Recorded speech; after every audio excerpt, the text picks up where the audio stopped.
तो इसलिए साथियों, जीवन में प्रज्ञा पुराण की अत्यंत आवश्यकता है। प्रज्ञा पुराण ऐसा ग्रंथ जो व्यक्ति की प्रज्ञा को जागृत कर दे।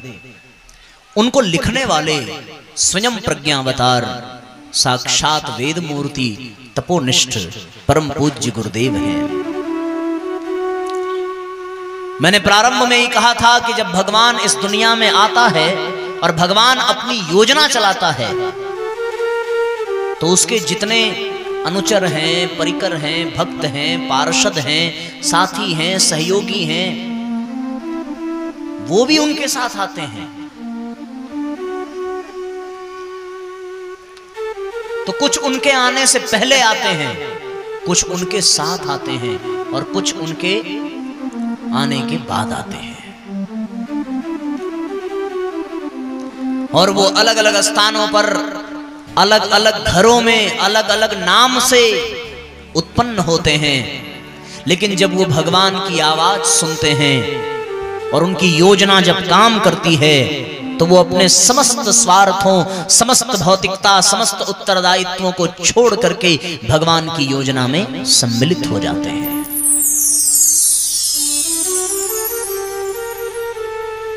एक प्रसंग आपको सुनाता हूं कि स्वामी रामकृष्ण परमहंस ने एक बार विवेकानंद के बारे में बताते हुए लिखा है कि जब मैंने पहली बार विवेकानंद को, नरेंद्र को देखा तो मैं देखते ही पहचान गया कि ये कौन है। और इसको देखते ही मुझे याद आ गया। क्या याद आया? कि नरेंद्र को देख करके रामकृष्ण परमहंस समाधि में चले गए और समाधि में उन्होंने वो दृश्य देखा। कौन सा दृश्य? ये देखा कि उनकी चेतना धरती से ऊपर उठते उठते अंतरिक्ष में जा रही है। अंतरिक्ष में जाते जाते जाते जाते वो समस्त ग्रह नक्षत्रों, समस्त तारा मंडलों को पार करते हुए, जनलोक, तपलोक को पार करते हुए, ब्रह्मलोक को पार करते हुए सत्यलोक में प्रवेश करती है। सत्यलोक से भी बहुत ऊपर, जहां पर समस्त देवी देवता हैं, उनसे भी ऊपर जाते हुए, जहां सप्तऋषि तपस्या कर रहे हैं, उनसे भी ऊपर जाते हुए एक बहुत विशाल प्रकाश का पुंज है। उस प्रकाश के पुंज में उनकी चेतना प्रवेश करती है और उस प्रकाश के पुंज से एक छोटा सा प्रकाश का टुकड़ा निकलता है और वो छोटे से शिशु का रूप धारण करता है। वो छोटा सा शिशु धीरे धीरे नीचे उतरता है और सप्तऋषि मंडल में प्रवेश करने के पश्चात वो छोटा सा शिशु तपस्या में लीन एक ऋषि के बाहों में अपने बाहों को डालता है और मुस्कुराते हुए कहता है कि मैं जा रहा हूं, तुम भी साथ चलो। उस ऋषि ने मुस्कुराते हुए कहा कि आप चलिए, मैं थोड़ी देर बाद आऊंगा। और जब वो नीचे उतर करके आया तो उन्होंने ये अनुभव किया कि जिस ऋषि के गले में हाथ डाला था वो ऋषि ही विवेकानंद है और जो छोटा सा शिशु था वो प्रकाश का पुंज था, वही स्वामी रामकृष्ण परमहंस है। वो रामकृष्ण परमहंस जब चले तो उस ऋषि से कहा कि मैं चल रहा हूं, तू भी चल। ऋषि ने कहा कि मैं थोड़ी देर बाद आऊंगा और ये कह करके वो फिर से समाधि में। तो फिर ठाकुर यहां आए और यहां आने के बाद फिर से याद दिलाया, तू आता है या मैं आऊं लेने? तेरे बिना मेरा काम रुका हुआ है। वो विवेकानंद को फिर खींच लाए। ये भगवान की योजना है कि भगवान जब इस धरती पर आता है तो वो अपने अनुचरों परकरों को भी बुलाता है कि भाई आ जाओ, थोड़ा काम बाकी है, उसको ठीक करो। और फिर विवेकानंद के साथ जितनी भी शिष्य मंडली आई, उसी प्रकार यहां उपस्थित सभी परिजनों अपने कान खोल करके सुन लो कि जितने भी लोगों ने पीले वस्त्र धारण किए हैं उनको साधारण मत समझना। साधारण दृष्टि से देखोगे तो लगेगा कि वो बड़ा क्रोधी है, साधारण दृष्टि से देखोगे तो लगेगा बड़ा अहंकारी है, बड़ा मन मुटाव रखने वाला है, बड़ा उसका मन मैला है। लेकिन वास्तव में वो साधारण नहीं है। उसको पहचानना साधारण दृष्टि की बात नहीं है। मैं एक बात आपसे कह देता हूं, इन लोगों के बारे में जिन्होंने गुरुजी की योजना में अपनी भूमिका निभाई है, वो अपने आप को पहचान लें कि त्रेता में बानर भय, द्वापर में भय ग्वाल और कलयुग में साधु भय तिलक छाप अरुमान। ये कोई और नहीं है, ये वही बंदर हैं जिन्होंने समुद्र पर पुल बांध दिया था, ये वही ग्वालवाल हैं जिन्होंने गोवर्धन में लाठी लगाई थी, और ये वही आत्मा है जो पीले कपड़े में आकर के घर घर में प्रज्ञा पुराण को पहुंचा रही है। ये कोई साधारण आत्मा नहीं है, ये भगवान की योजना है, और उस योजना में जुड़ने वाला, काम करने वाला, उसको सुनने वाला हर एक व्यक्ति बहुत उत्कृष्ट स्तर की चेतना लेकर के आया है। उसको साधारण मत समझना। देखने में लगेगा कि यार बड़ा अहंकारी आदमी है, बात बात में गुस्सा करता है, लेकिन उसको समझ पाना इतनी आसान बात नहीं है। ठाकुर के शिष्यों में बहुत से ऐसे शिष्य हुए, उसमें एक शिष्य हुए, उनको शास्त्र अध्ययन का बड़ी लालच थी। सारे आश्रम के साधु, कोई बर्तन मांज रहा है, कोई झाड़ू लगा रहा है, कोई कपड़े धुल रहा है, कोई गाय की सेवा कर रहा है, कोई बगीचे में काम कर रहा है, कोई फुलवारी में काम कर रहा है, पर वो ठाकुर का शिष्य वो केवल और केवल शास्त्र का अध्ययन कर रहा है। सबको बुरा भी लग रहा है, यार ये तो गजब आदमी है। कौन है वो? लाटू महाराज, जो बिल्कुल अनपढ़, बिल्कुल गंवार, शास्त्र के अध्ययन में लगे हैं, पढ़ने का प्रयत्न कर रहे हैं। स्वामी विवेकानंद के पास बात पहुंची कि सब लोग काम करते हैं, ये केवल पढ़ाई करता रहता है, केवल पढ़ाई के बहाने बैठा रहता है। जैसे ही खाने का टाइम होगा आकर के भोजन ग्रहण करेगा और फिर पढ़ने चला जाएगा। स्वामी विवेकानंद ने मुस्कुराते हुए कहा कि ठाकुर का कोई बच्चा अगर पढ़ना ही चाहता है तो हम सब लोग मिलकर के उसे पढ़ा नहीं सकते? ले आओ कितने बर्तन धुलने हैं। और विवेकानंद खुद सारे बर्तन धुलने लगे। क्यों भैया? क्योंकि विवेकानंद तो जान रहे हैं कि कौन कैसा है, कहां से आया है, कैसा है।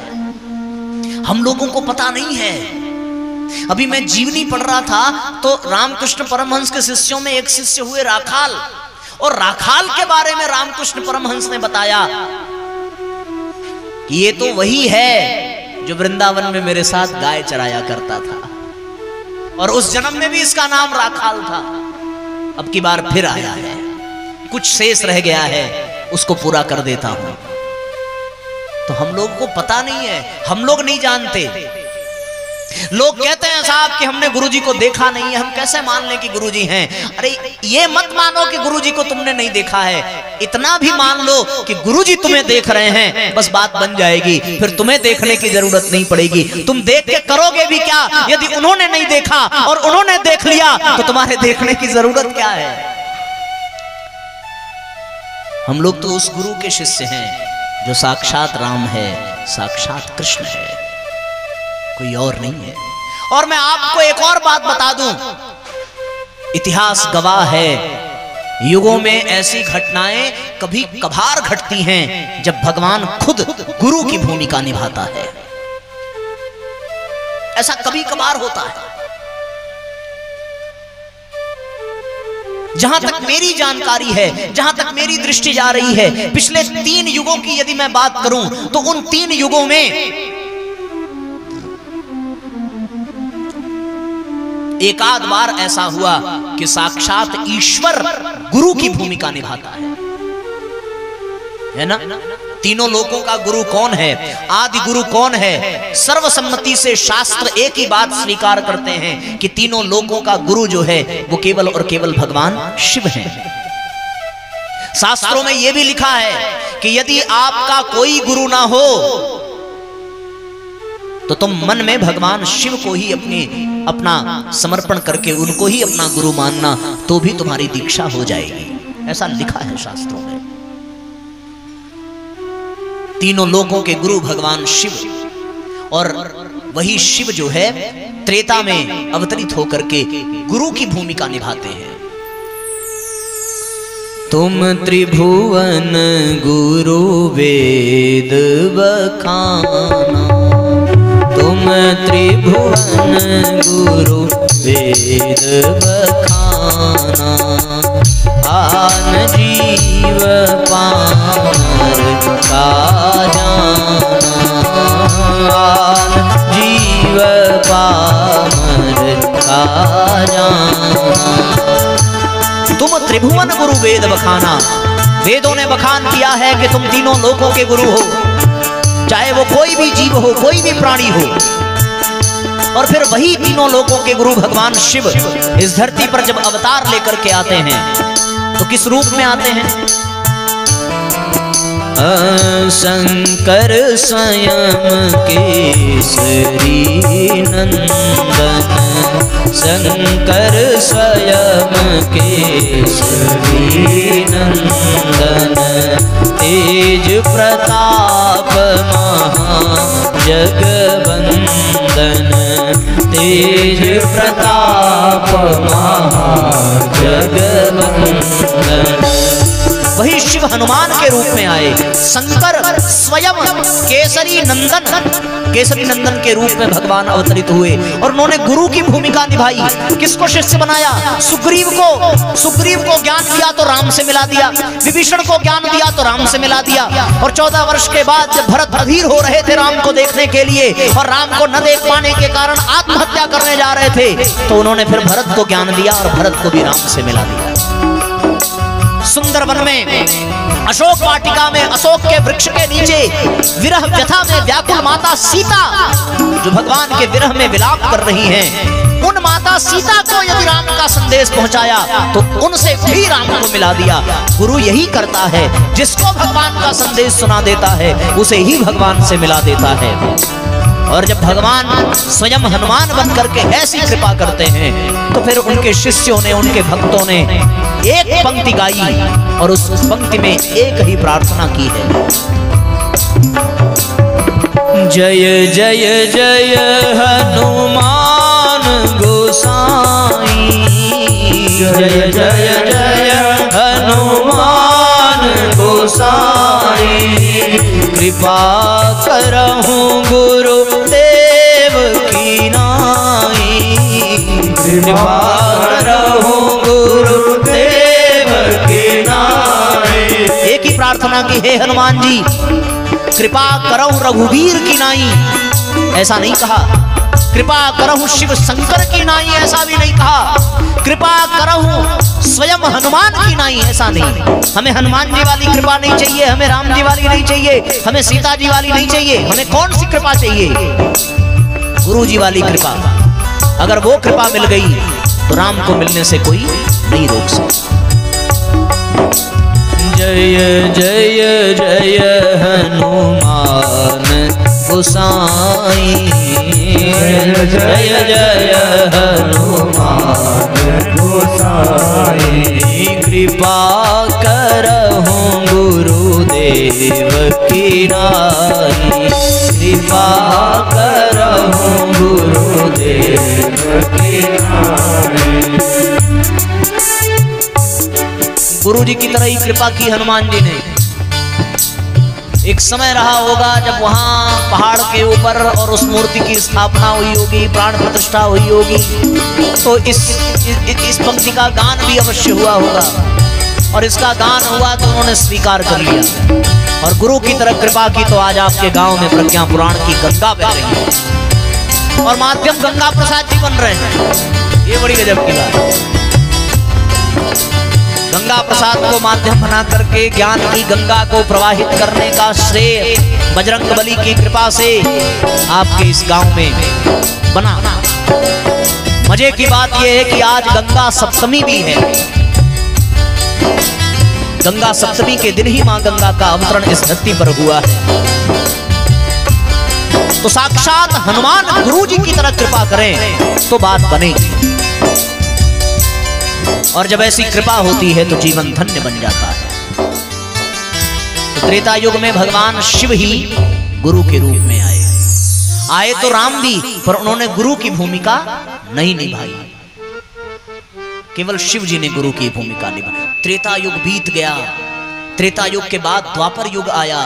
द्वापर युग में फिर भगवान ने अवतार लिया और इस बार भी भगवान ने गुरु की भूमिका निभाई। किन्होंने अवतार लिया द्वापर युग में? कृष्ण भगवान ने। और कृष्ण भगवान ने जब गुरु की भूमिका निभाई तो किसको शिष्य बनाया? पहला अर्जुन को, दूसरा उद्धव को। अर्जुन ने कहा शिष्यस्ते हम साधिमाम ताम प्रपन्नम, मैं आपका शिष्य हूं, आपकी शरण में आया हूं। तो फिर कृष्णम वंदे जगत गुरुम, कृष्ण जगत गुरु बनकर के गीता का ज्ञान देते हैं। भगवान ने गुरु की भूमिका निभाई है, उद्धव को ज्ञान दिया है। अर्जुन को ज्ञान दिया है। बहुत सारे शिष्य नाराज हो गए कि महाराज ये कैसी लीला है, दुनिया इतनी बड़ी है, आप अवतार लेकर कभी कभार आते हैं, अनेकानेक कल्पों में किसी युगों में भगवान का अवतार होता है और आप गुरु बनकर के दीक्षा देते हैं, और केवल गिने चुने शिष्यों को चयन करना ये तो नाइंसाफी है भगवान। हनुमान जी बनकर के आए तो केवल सुग्रीव को, केवल विभीषण को दीक्षा दी। कृष्ण बनकर के आए तो केवल अर्जुन और उद्धव को दीक्षा दी। हम सब आपसे नाराज हैं। भगवान ने कहा होगा कि ये नाराजगी कैसे दूर होगी। बोले अब की बार जब आप अवतार लेकर के आएंगे तो केवल गिने चुने लोगों को शिष्य नहीं बनाएंगे, आपकी शरण में जो कोई आएगा आपको उसे ही शिष्य बनाना पड़ेगा। तो भगवान मुस्कुराते हुए कहने लगे कि मैं कलयुग के जब 5000 वर्ष बीत जाएंगे तो प्रज्ञावतार के रूप में अवतरित होकर के आऊंगा, और उस समय जो चाहेगा मैं उसी को दीक्षा दूंगा और उसी को अपना शिष्य बनाऊंगा। उन्होंने ऐसा कहा ही नहीं, करके दिखाया, और जब करके दिखाया तो शिष्यों ने झूम करके गाया। क्या गाया? स्वयं भगवान हमारे गुरु, परम सौभाग्य हमारा है। स्वयं भगवान हमारे गुरु, परम सौभाग्य हमारा है। स्वयं नारायण नर तन धरे हमारे बीच पधारा है। स्वयं नारायण नर तन धरे हमारे बीच पधारा है। स्वयं भगवान हमारे गुरु, परम सौभाग्य हमारा है। स्वयं भगवान हमारे गुरु, परम सौभाग्य हमारा है। गुरु तो आते जाते पर नारायण कभी कभी आते। गुरु तो आते जाते पर नारायण कभी कभी आते। गुरु तो आते जाते पर नारायण कभी कभी आते। गुरु तो आते जाते, एक साथ तालियां बजाइए, एक साथ दोहराइए। कभी कभी आते। स्वयं अवतार हुआ करते, पाप धरती पर बढ़ जाते। कभी अवतार हुआ करते, पाप धरती पर बढ़ जाते। ब्रह्म ने स्वयं अवतरित हो, ब्रह्म ने स्वयं अवतरित हो, धरा का भार उतारा है। स्वयं भगवान हमारे गुरु, परम सौभाग्य हमारा है। स्वयं भगवान हमारे गुरु, परम सौभाग्य हमारा है।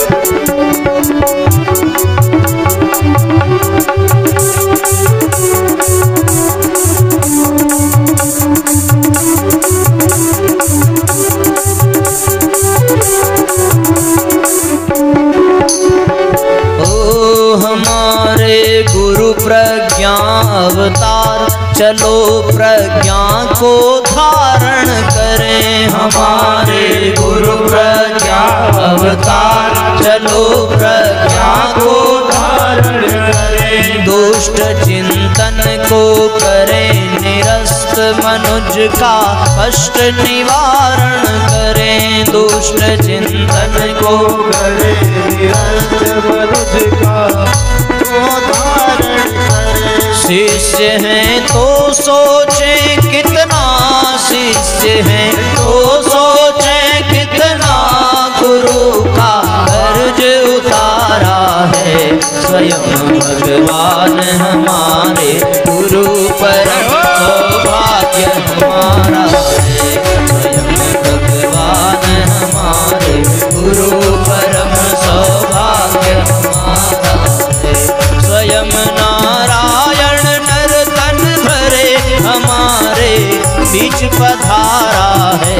स्वयं नारायण नर्तन धरे हमारे बीच पधारा है। स्वयं भगवान हमारे गुरु परम सौभाग्य हमारा। दोनों हाथों पर उठा करके एक साथ तालियां बजाइए। स्वयं भगवान हमारे गुरु परम सौभाग्य हमारा है। स्वयं भगवान हमारे गुरु परम सौभाग्य हमारा है। परम सौभाग्य हमारा है। परम सौभाग्य हमारा है।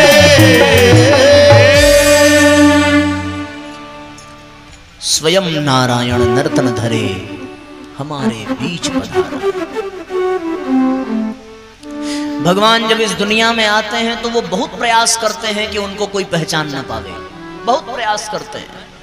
लेकिन कभी कभी झटके पटके में उनसे कुछ ऐसा हो जाता है कि व्यक्ति को संकेत मिल जाता है कि ये कोई साधारण नहीं है। एक आदमी गुरुजी के पास पहुंचा और पहुंचने के पश्चात उन्होंने कहा, आपने तो महाराज 3200 किताबें लिखी हैं, हमें कोई 2 किताब बता दीजिए जिसको पढ़ करके हम आपको समझ पाएं। अब इतना तो हम नहीं पढ़ सकते। बड़ा भोला भाला शिष्य था, गुरुजी से प्रार्थना की, उसकी बात गुरुजी ने सुनी, अपने स्थान पर खड़े हुए कमरे में थोड़ी देर टहला और उसने ये देखा कि अचानक गुरुजी की आंखों से प्रकाश झर रहा है। गुरुजी ने उसकी ओर दृष्टि करते हुए कहा कि तुम केवल 2 पुस्तक पढ़ लेना, मुझे जान जाओगे। एक रामचरितमानस पढ़ लेना और एक श्रीमद् भागवत पढ़ लेना। बस। वो व्यक्ति मुस्कुराया, अच्छा बस यही 2 पढ़ना है, ठीक गुरुजी हम यही पढ़ लेंगे।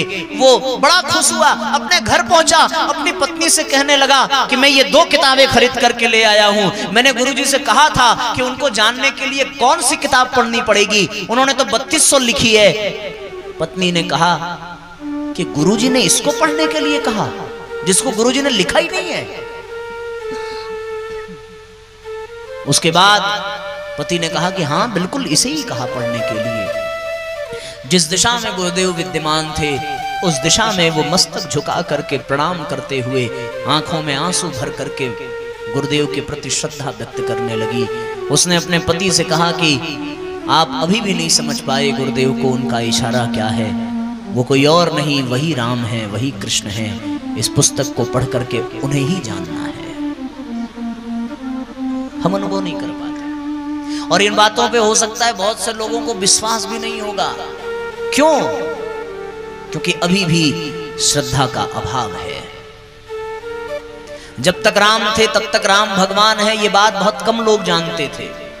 उनके जाने के बाद पूरी दुनिया जान गई कि वो भगवान है। जो अध्यात्म जगत में रुचि रखते होंगे उनको पता होगा कि एक बहुत बड़ी साध्वी हुई हमारे देश में जिनका नाम था मां आनंदमयी। आप अभी भी उसको नेट पे सर्च कर सकते हैं, उनके विषय में जगह जगह उनके आश्रम हैं। एक बार मां आनंदमयी का एक आश्रम है कनखल में, हरिद्वार के बगल में।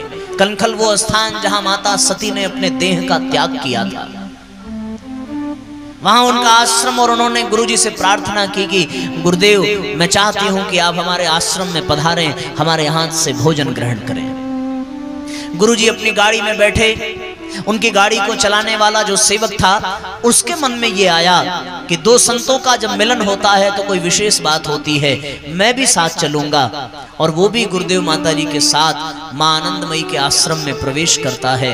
मां आनंदमयी ने गुरुदेव के पांव पखारे, माता जी के पांव पखारे, अपने हाथ से गुरुजी माता जी को भोजन कराया और उसके बाद वो विलाप करते हुए कहने लगी कि गुरुदेव मुझ पर बड़ी कृपा हुई।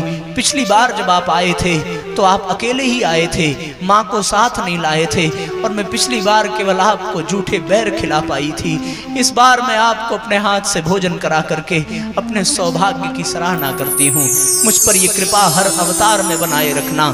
मैं आपके चरणों में आपकी दासी बन करके रहना चाहती हूँ। ये प्रमाण किस ओर इशारा कर रहे हैं कि वो साक्षात ईश्वर हैं, उसके अतिरिक्त और कौन हो सकता है।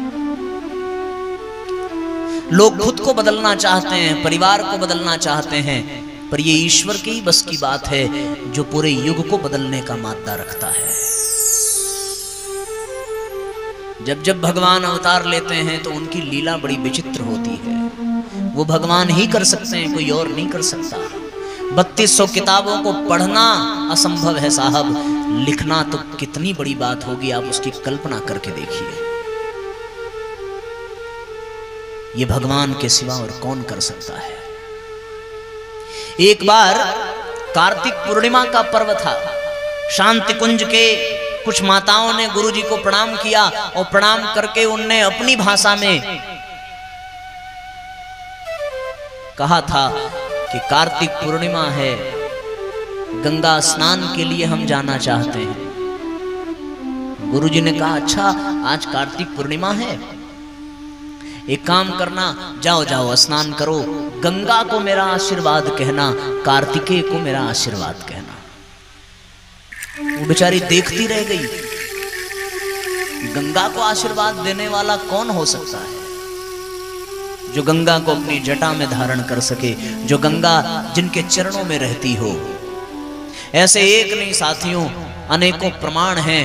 उस प्रमाण को यदि यहां पर गिनाने लगे तो कई दिन बीत जाएंगे, पर गुरु का गुणगान संभव नहीं है। सब धरती कागद करूं, लेखन सब बन राय, 7 समुद्र को मसी करूं, गुरु गुण लिखा न जाए। गुरु के गुणों को लिखा नहीं जा सकता। ये बड़ी अद्भुत बात है। श्रद्धा शिष्य की होती है, कृपा गुरु करता है, समर्पण शिष्य करता है, अनुदान गुरु देता है, विश्वास शिष्य करता है, उद्धार गुरु करता है। और एक मजे की बात जान लेना, जो साधारण गुरु होता है वो कान फूंकता है, पर जो ईश्वर कोटि का सद्गुरु होता है वो कान नहीं, वो प्राण फूंकता है। गुरुदेव ने प्राण फूंका है अपने शिष्यों में, वरना तो ये परिवर्तन जो आपको देखने को मिल रहा है, ये परिवर्तन कहीं नहीं दिखेगा। किसी और स्थान पर चले जाइए, किसी और कार्यक्रम में चले जाइए, उस कार्यक्रम में आगे की पंक्तियों में आपको बड़े रईस लोग बैठे हुए मिलेंगे, बड़े धनवान लोग बैठे हुए मिलेंगे, लेकिन गुरु की कृपा देखो, गायत्री परिवार का जो भी कार्यक्रम होता है, आप उसकी पहली पंक्ति में झांक करके देखना, वहां कोई भेदभाव नहीं होता। उस कार्यक्रम में पहली पंक्ति में बैठने वाला व्यक्ति या तो सबसे गरीब होता है या किसी छोटे तबके का होता है, सबको एक साथ एक समभाव से देखा जाता है। यहाँ न जाति, न लिंग, न संप्रदाय, किसी भी प्रकार का भेद नहीं होता। ये किसके यहां संभव है? ये केवल भगवान के यहां ही संभव है। दुनिया बदल रही है, गुरुदेव अपना काम कर रहे हैं, हमारे हिस्से का जो काम है वो हमें करने की आवश्यकता है। और हमारे हिस्से का काम बस केवल इतना है कि हम अपने घर घर में, अपने गांव गांव में प्रज्ञा पुराण को, गायत्री को, यज्ञ को, गुरुदेव के साहित्य को पहुंचा दें। इससे ज्यादा हमें कुछ और नहीं करना है। गुरुजी ने कहा था कि मैं इस बार बहुत बड़ी नाव लेकर के आया हूं, तुम्हें केवल इतना करना है कि उस नाव में आकर के बैठ जाना है, पार करने की जिम्मेदारी हमारी है। इसलिए साथियों, यहां उपस्थित जितने भी लोग इन बातों को सुन रहे हैं, वो अपने मन में इस विश्वास को जमा लें कि आप जिसके संरक्षण में बैठे हैं वो साक्षात ईश्वर है। मैं ये नहीं कहता कि आपको ये मानना ही पड़ेगा, लेकिन मैं ये अवश्य कहता हूं कि एक बार अपनी अंतरात्मा से पूछ करके देखना, भीतर से आवाज आएगी कि वास्तव में जहां मैं बैठा था वहां कोई ईश्वर का ही साम्राज्य था। यही वो अवसर है जब परमात्मा स्वयं, नारायण स्वयं, ब्रह्म स्वयं गुरु बनकर के आया है।